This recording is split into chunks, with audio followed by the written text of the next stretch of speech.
So I responded to this Mormon apologist earlier today. Instead of responding to me with a video, I find myself in his stories where he says, I guess scholarship doesn't show anything to this guy. And he's right. Over all the scholars that helped translate the NRSVUE.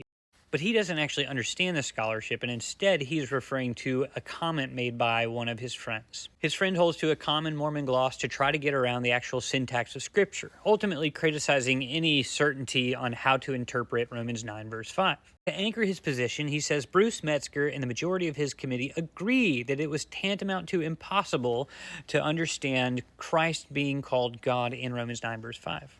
What's fascinating about this is precisely the opposite of Metzger's point. A little over 50 years ago, Metzger wrote a chapter called The Punctuation of Romans 9, verse 5. The verse reads, To them, the Jews, belong the patriarchs, and from their race, according to the flesh, is the Christ, who is God over all, blessed forever. So the phrase in question is, who is God over all, blessed forever? Now, because there are no commas in the Greek, translators have to make decisions about where commas should be placed. And this becomes a highly debatable text because obviously the placement of this comma is significant. It is either calling Jesus God or it's just a random doxology attached to the end of the passage.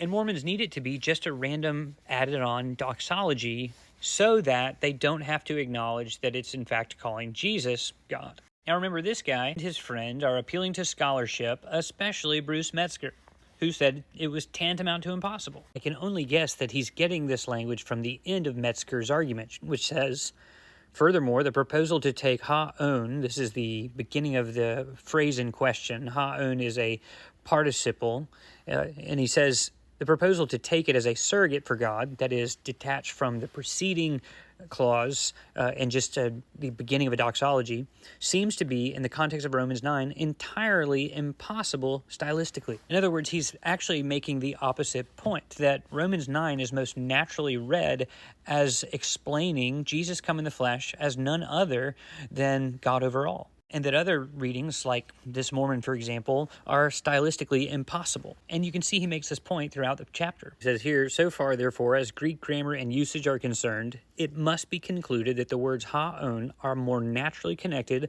with ha-Christos as a descriptive clause than with the following words as the beginning of a new and independent sentence. What that means in the English is that this who is God over all is not just the beginning of a new blessing to God, but rather is referring to the Christ, the subject that was introduced right before it. In other words, Jesus is Yahweh. And this is what the scholars behind the NET are explaining.